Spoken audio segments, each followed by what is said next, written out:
कभी कभी सबसे प्यारे एहसास वे होते हैं जो कहे भी नहीं जाते और सुनाए भी नहीं जाते। बस अपने जो वो एहसास हैं चुपचाप किसी तकिए के नीचे दबा दिए जाते हैं। उसमें ना तो कोई आवाज़ होती है, ना कोई इजहार होता है, बस एक खामोश सी मौजूदगी है जो सपनों की तह में उतरकर दिल को हमारे छू जाती है। मैं उसी नर्म एहसासों की एक बूंद को लेकर आपके सामने आई हूँ। एक सुंदर सी कविता है जो मन के एहसास हैं, जो हम जब किसी से कुछ कह नहीं सकते तो उन एहसासों की एक कविता की ये रचना है, और इसे ध्यान से सुनिएगा। एहसास एक बूंद है, रात की रेशमी चुप में एक खामोश सी बात रखी, तेरे तकिए के कोने में दिल की एक सौगात रखी। ना शोर कोई ना दस्तक थी, बस सांसों की सरगम थी। ना शोर कोई ना दस्तक थी, बस सांसों की सरगम थी। हर शब्द में तेरा नाम लिखा, हर हर्फ में तेरा नाम लिखा, हर बात में बस तू ही तू, तू ही तू।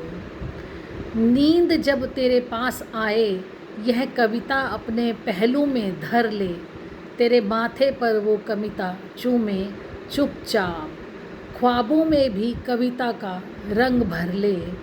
थकी हुई उन पलकों में जब सन्नाटा बोला करती है, थकी हुई उन पलकों में जब सन्नाटा बोला करती है, मैं बन के तेरी परछाई हर दर्द में डोला करती है।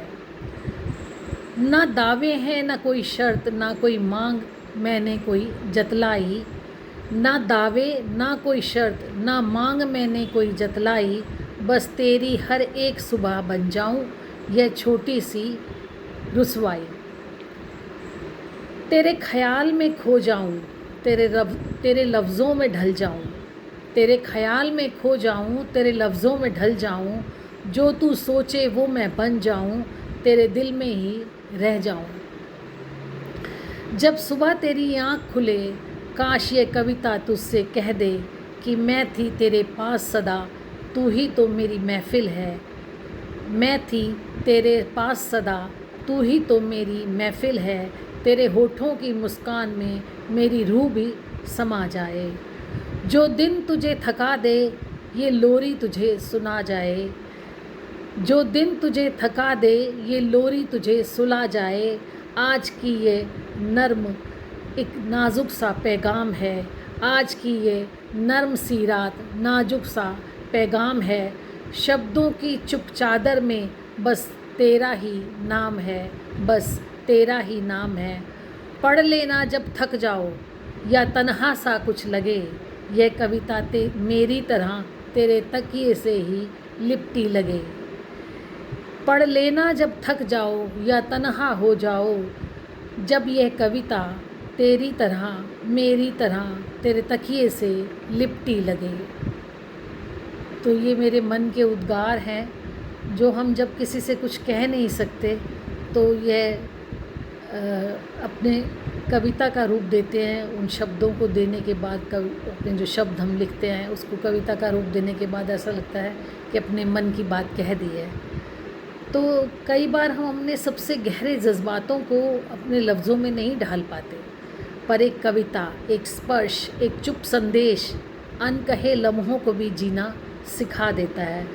अगर इस कविता ने आपको किसी अपने की याद दिलाई है तो चुपचाप उसके तकिए के नीचे अपना पैगाम रख दीजिए, वो पैगाम ज़रूर पहुंचेगा। और ये मेरी एक चुप सी चादर तकिए में लिपटी कविता पसंद आई हो तो इसे लाइक करें, शेयर करें। शशि बी शर्मा दिल के झरोखे से चैनल को सब्सक्राइब करें। सब्सक्राइब करने से आपका कोई पैसा नहीं लगेगा, ना कोई अमाउंट जाएगा, ना यूट्यूबर मांगते हैं ना हम आपसे मांगते हैं। सब्सक्राइब करें, बेल आइकॉन दबाएं जिससे ये नोटिफिकेशन आए। यह जो कविताएं हैं मेरी, जो मैं को लिखती हूँ अपने मन के उद्गारों से, मन के विचारों से, ये प्रेरणा के रूप में संगी साथियों को पहुँचे, यही मेरी आशा है। Thank you so much.